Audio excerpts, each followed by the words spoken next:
What's up? What's up, YouTube? How y'all doing? I got my boo-boo on and I was just ready to quit, y'all. Life is short, man.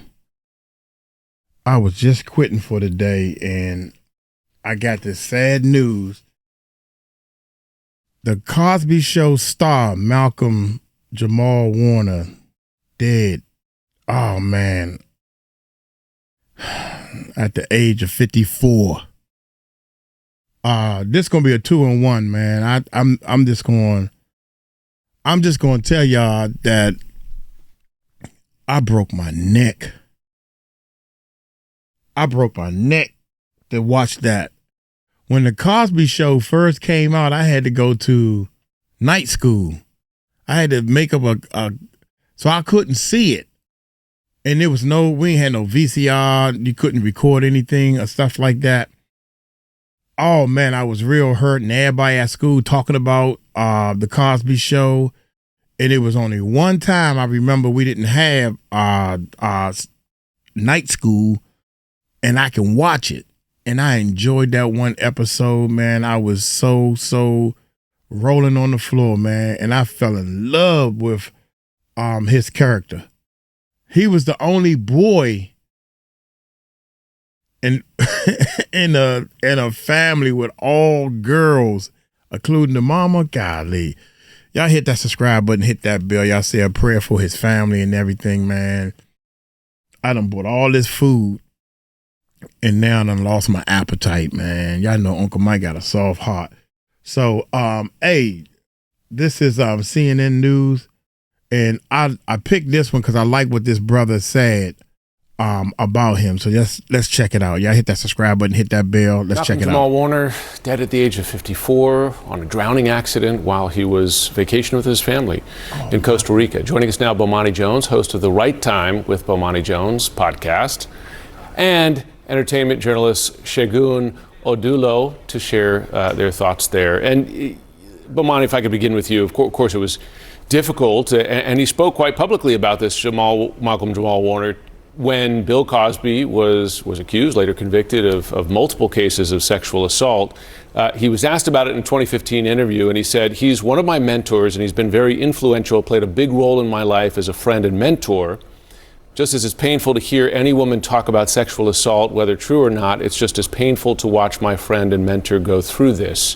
How did he handle in the years since he left the show, just that the larger Bill Cosby controversy and scandal?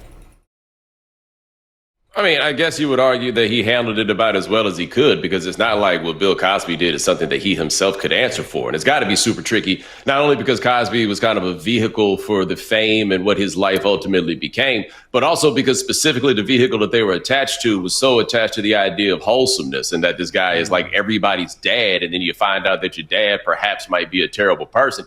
That's a rough go for anybody. And so I noticed for all the members of that cast, for us, Bill Cosby was just kind of he's not somebody we knew in general. He's just an idea. And so for those people, you're reckoning with the person you thought you know, the person that was actually there, and the idea that happened to be a vehicle for everything that happened in your life. So it's kind of hard for me to evaluate how anybody would or would not have handled it, because it's such a particular situation.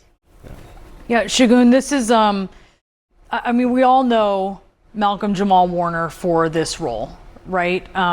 But he also was so accomplished as a Grammy-winning musician. He had a recent podcast. He spoke out about being a black man in society and what that meant, and that's a voice that's needed. And that portrayal that he brought was groundbreaking. Can you talk a little bit about the mark that he's leaving here? It's just incredibly sad when we think of what a young age he died at.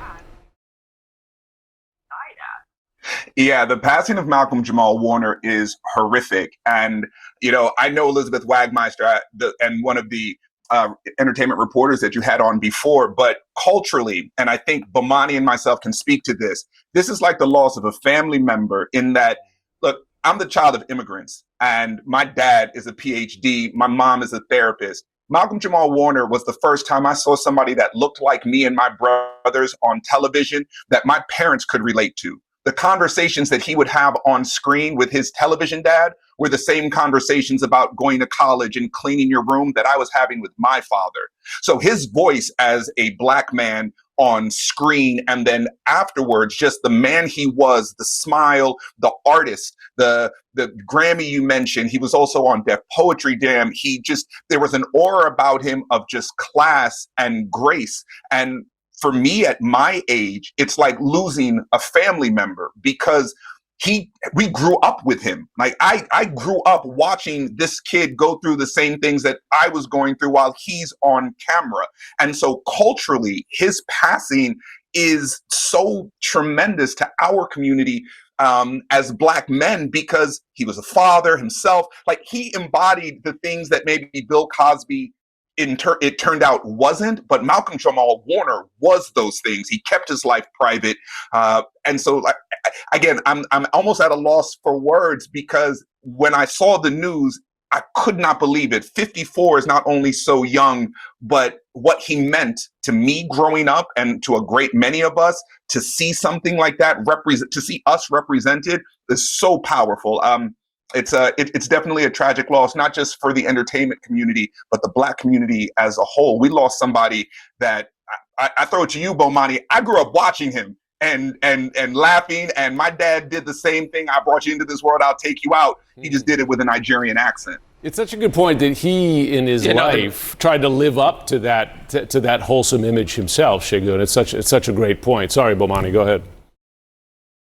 No, I was going to say the dynamic that Shagun pointed out is interesting, because my parents are both professionals. But the thing is, the Cosby Show comes out in '85. I'm 5 years old, so I don't have a recollection of the world without the Cosby Show. And so what was revolutionary for a lot of people, for me, was much more commonplace, because of the life they showed was more similar to a life that I recognized. Now, what I always find to be interesting, and not that this was that different from many sitcoms, but as much as Cosby had a tendency to fall into traps of respectability politics, those kids were driving him crazy at every turn. And the Theo Huxtable drive him crazy was interesting in the first couple of seasons of the show, because it's just basically your son's a screw up who says he wants to be a regular person. He had to tell him that that's why he made D's and everything. The progression of the character was one who had actually an undiagnosed learning disability, which I think created a relatability to a lot of people in circumstances where they felt like they were doing their best and just couldn't get it right. And so it went from being a joke that Theo can't get it right to you recognizing, oh, there's a reason. And there's way ahead of kind of a conscientiousness that we have now about those issues. But it also, I think the term class was used, but as the Theo Huxtable character gets older, he just gets a whole lot cooler.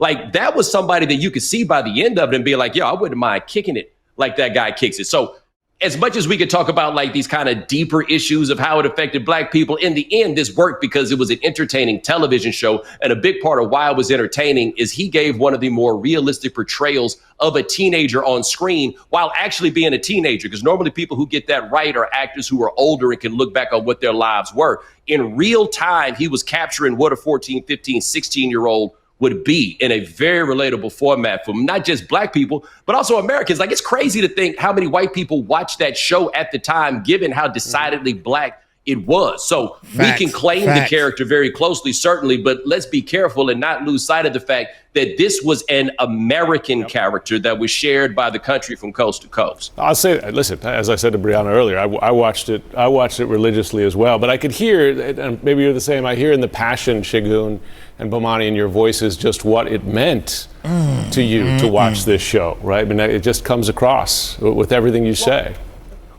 Yeah, Bomani touched on it, like the learning disability. Like in the Black community, in many communities, that's not discussed, right? That I had never seen that before. And I know people that, because of what was displayed on the Cosby Show, and that conversation led to conversations in their own family. Bomani is right. This was an American character, because you don't be on the most successful sitcom in television at the time if it was only for one group of people. Malcolm Jamal Warner himself, away from the camera, and I know you all mentioned it, led a very private life. He was kind of like the anti-star, and really didn't seek the fame, but was really an artist. And the art form that he showed on television that we consumed, must-see TV Thursday night, you knew the time, like you sat down there, we ate dinner watching The Cosby Show. It was one of the only shows that we could watch. And like I said, for me and for my brothers, I've been on the phone with them, and we're having conversations like, I can't believe he's gone. And we're reminiscing and being reminded about shows and episodes, and the Gordon Gartrell when Denise made the shirt for him. There are episodes that his character went through that were are so indelible and left memories for us that are never going to go away. Yeah, I think it was dyslexia that he had, and I think of his early adventures because it was early on in the series with Cockroach, his friend, who was so memorable as well. Just so much warmth that he brought to that character, and so much of himself clearly that he brought to that character. Segun Oduolowu and Bomani Jones, thank you so much to both of you. Really, really appreciate this conversation, as I think so many people are feeling this, and our hearts go out to this family. That's the thing. A family has lost their father today, and our prayers with them. Yeah, thank you guys so much. Man, it's so many big time memories. We're gonna do one more, y'all. Don't go nowhere. I remember when him and Cockroach had to oh my God, they had to buy the furniture for the apartment that his father was written, which was his bedroom. And for giving us that gift, girl, the little girl, Rudy, was the banker. And they had to get, oh my God. But he was a musician also, man. I'm almost sure I remember years ago that he's a bass player, because I'm a bass player. So that's why I'm thinking I remember that. But yeah, he was a bass player, man. You got to watch what you say around here, because people in the comment section will say, you don't know what you're talking about. I'm about 94% sure that he is a bass player, and he played in the band. When I saw him up there playing, I was like, God dang, he can do whatever he want, because he's a millionaire. And it's funny, man, because I forgot all about, him and Eddie Griffin did a sitcom together. It ain't do that well, but I think that it did pretty good. Then they were saying that he has his own podcast and stuff. So my girl Tisha Tales, let's see what she got to say, man. Y'all hit that subscribe button, hit that bell. Really bad news. Let's check it out, man. Theo has passed away from an accidental drowning. Theo Huxtable, actually, I'm sorry, Malcolm Jamal, I'm just hearing about this. Malcolm Jamal Warner, somebody that has been America's brother, son, uncle, nephew, he has passed away at the age of 54. They're saying that Malcolm Jamal Warner has died at the age of 54. They said TMZ has an unconfirmed, though reliable source who says he died as a result of an accidental drowning. Now, first of all, TMZ ain't ish. They gonna find out. Even at your funeral, they gonna be in there talking about, so is that the illegitimate child? Who's that? They gonna be in your funeral taping it, having their sources on the street. But all jokes aside, how could it be an accidental drowning? We all know he knew how to swim. They said, as you know, Malcolm Jamal Warner straight up owned the 80s as Theodore Huxtable on The Cosby Show, snagging an Emmy nod and locking in his spot in TV royalty. He did. He kept the hustle going with sitcom fave Malcolm and Eddie, voiced one of the coolest cartoons. Yeah, he voiced the Magic School Bus and even flexed his music chops with a Grammy win in 2015. Most recently, he was hosting the podcast Not All Hood, and his latest episode dropped just 3 days ago. Malcolm leaves behind a wife and daughter, and he chose not to publicly share their names, always keeping his family life private. R.I.P. You guys, this is some of the saddest news I've ever heard. Again, out of respect for his family. First of all, TMZ, they said it's unconfirmed. Unless it's coming from his wife or his daughter. I don't think how old could his daughter? He's 54. His daughter could be in her 20s. But unless it's coming from his wife, who knows? An accidental drowning, I'm wondering why. this man knew how to swim. I assume he did. He was TV royalty. He's vacationed everywhere. I'm assuming he did. To actually drown, though, what could have happened? Was he pulled out to sea? What is going on? Again, it's none of my business, but I do remember, if you've never watched The Cosby Show, are you even alive? I've actually watched it on reruns. 5 years ago, I was going through like a very, very, very sad and dark time, right? Well, okay, dark for me. Let me not be dramatic, right?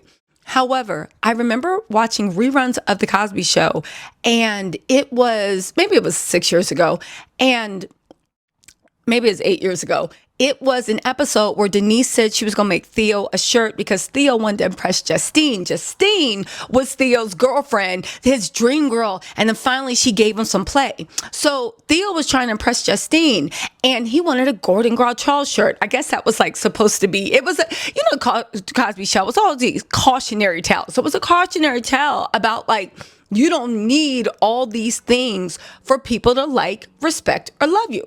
Anyway, he was like, yo, can I get money for this shirt? It's a Gordon Gartrell shirt. And Cliff and Claire was like, no, you better take your Gordon Gartrell and go get your, whatever. So they wouldn't give him the money. So Denise was like, I can make you that shirt. And Theo was like, what? And she was like, I can make you that shirt. And he was like, oh my God, if you can make me this shirt, Justine is going to fall in love with me. This girl's going to fall in love. So Denise was like, Theo, listen, I got you. Theo, I got you. He's like, all right. So then all of a sudden, it was the day of the date. And he was like, yo, Denise, where's my shirt? And Denise was like, it's right here. But she was acting a little funny. Right? I'm watching this for the first time. So all of a sudden he's like, all right, give me the shirt, And she's like, well, there might need to be some last minute alterations. So he was like, all right, bet, give me the shirt. All of a sudden he goes to try it on, and you hear from the back of the room, Denise! And he is hot. And he walks into the room. And when I say there is a shirt where the collar's down here, the hem's over here, it was the funniest thing I've ever seen. And as he stood there, what is this? Justine is waiting for me, Denise, Justine. And Denise is just sitting there like, oh my God. It was some of the most funniest, wholesome, real comedy I've ever seen. And that was just one of the things that The Cosby Show did for us, even though I saw it on reruns. And yeah, okay, fine. Hold up, y'all. Rest in peace. Oh, this little guy right here, he played the living mess out of this part, y'all. The part that make me laugh the most is she ran in there with the other sister. I ain't trying to... She talk to me about something. Look, she was like, okay, she get ready to give him the shirt. Come talk to me. Me? I'm a little nervous about the shirt. I need company, okay? What do you want to talk about? Oh my God. So what do we talk about? So what do we talk about? She is nervous because she know that shirt was horrible. That shirt was terrible, man. So... Oh my goodness. It's over, isn't it? Oh my God. Look at Wesley. Uncle Mike just reminiscing, y'all. I'm just reminiscing. Look. This one killed me. We was laughing so hard. I know everybody who's seen this episode was laughing so hard. The collar. But I was laughing at two things. Look at that pocket. That pocket, you can't tell me if you sewing a shirt, that pocket is off like a government worker on a Sunday. Look how long that sleeve is and how skinny it is compared to that fat sleeve that's too short. Oh my God, y'all. That thing had me crazy down laughing. All right, rest in peace, man. He played that part. And it's funny because his part in the things that he was doing, almost anybody could have done it. It wasn't like he was funny like a Martin Lawrence. It was almost like he just played that part, and he played it like a man. Oh my God, let's keep going, The man. fact that it still aged so well, the fact that they literally were your family, the fact that in so many dark times, happy times, chill times, sleepy times, agitated times, they were in our living rooms, they were in our head. And despite the scum that Bill Cosby turned out to be, the fact that at that time it was a portrait of what Black America truly is.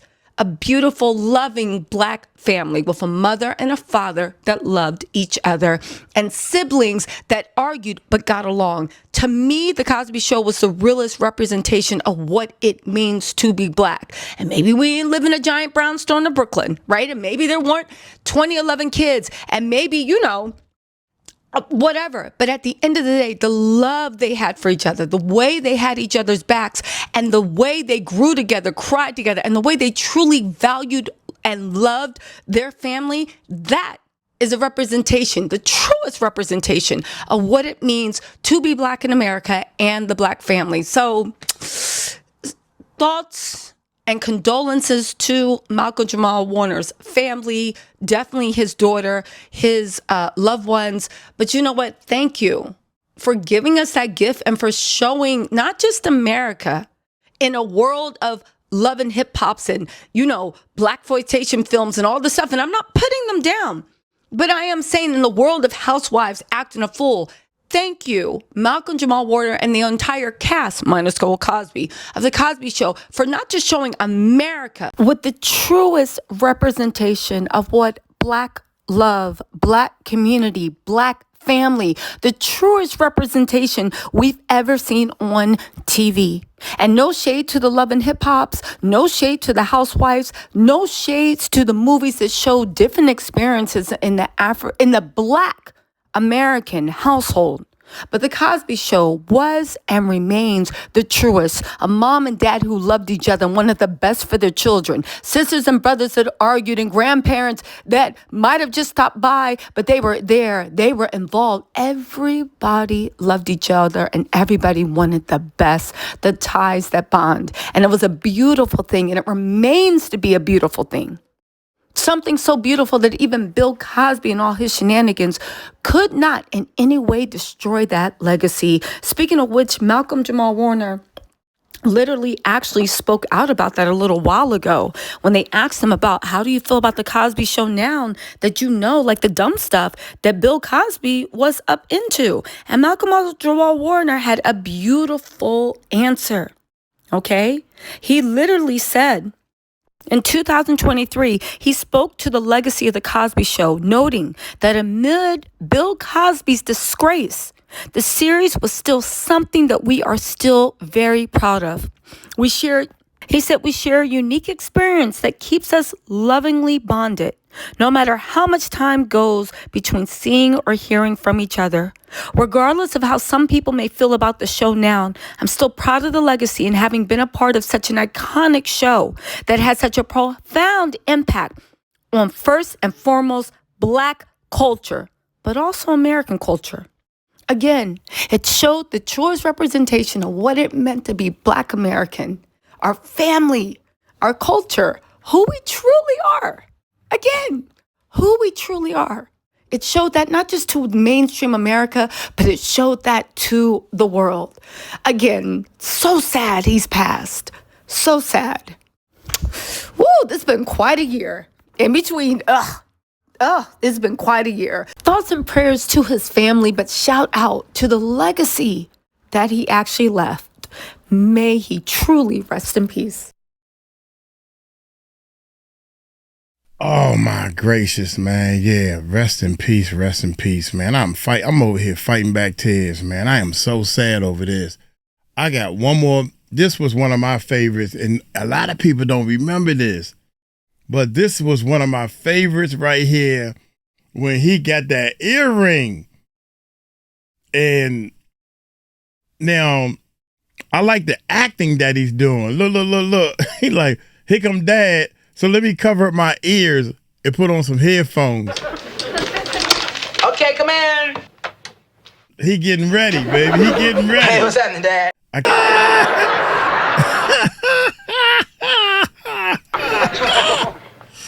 Watch this. Guys sure can get up, can't they? Yeah, he. Parents know, man. This is what. This is so important for kids who think they pulling something over people's eyes. This is so important so they would know.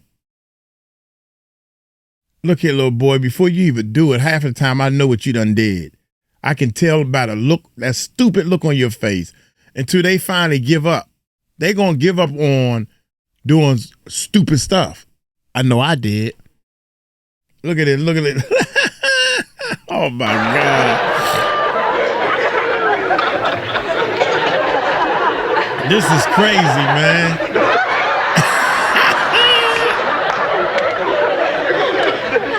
You gotta know. Pops know. He playing that part, man. Rest in peace.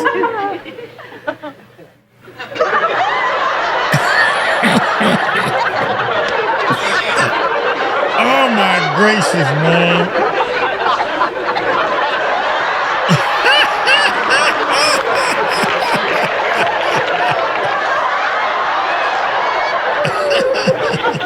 Son.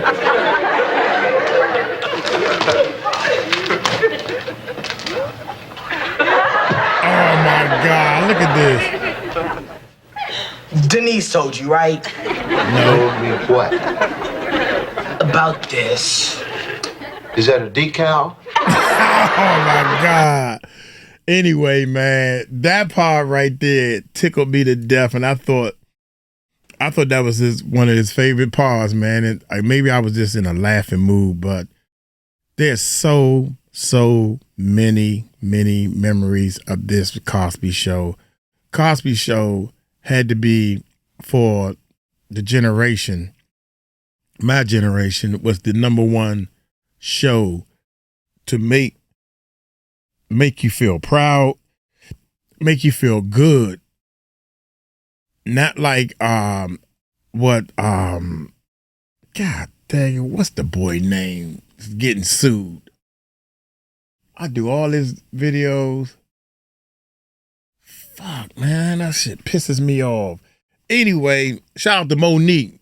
Monique is saying that Tyler Perry. Oh Lord Jesus.